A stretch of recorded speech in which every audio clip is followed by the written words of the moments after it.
দেওয়া আছে বর্গাকার ক্ষেত্রের এক বাহুর দৈর্ঘ্য 300 মিটার।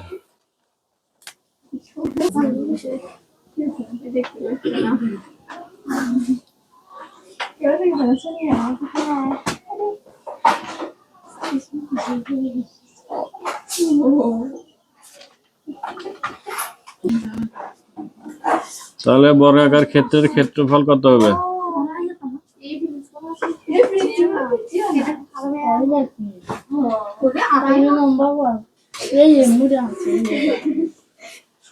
দৈর্ঘ্য যদি 300 মিটার হয় তাহলে বর্গক্ষেত্রের ক্ষেত্রফলের সূত্র কি? বাহু গুণন বাহু, মানে কি 300 গুণন 300। তাহলে 3 3 9 0 0 0 0 বর্গ মিটার। এখন প্রশ্নে কি বলছে? যে এর বাইরে চারদিকে 4 মিটার চওড়া একটি রাস্তা আছে, রাস্তার ক্ষেত্রফল নির্ণয় করো। তাহলে বাইরে 4 মিটার করে রাস্তা আছে, তাহলে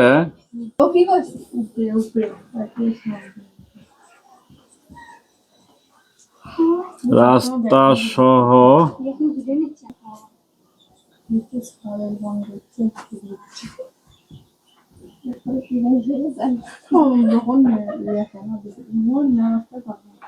এক বাহুর দৈর্ঘ্য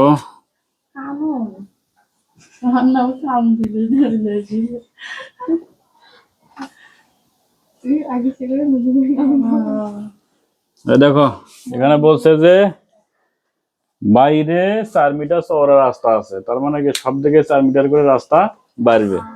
তাহলে এক বাহু বাড়বে কি? এক বাহু দুই দিকে বাড়বে না? তাহলে 300 আগের ছিল 300 আর 4 4 হলো 8, এই মোট হলো 308। তাহলে রাস্তা সহ বর্গাকার ক্ষেত্রের ক্ষেত্রফল সমান কত হবে? তাহলে এই 308 গুণন 308, 308 308 গুণ করে কত হয়?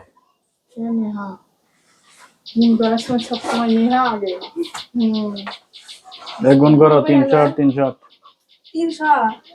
308 গুণ 308 94,864 বর্গ মিটার। এখন প্রশ্ন কি চাইছে? রাস্তার ক্ষেত্রফল। অতএব রাস্তার ক্ষেত্রফল তাহলে কত? 94,864 বিয়োগ কত? 90,000।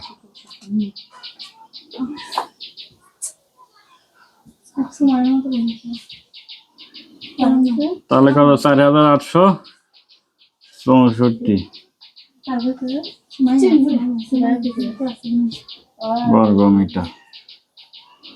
রাস্তার ক্ষেত্রফল 4,864 বর্গ মিটার।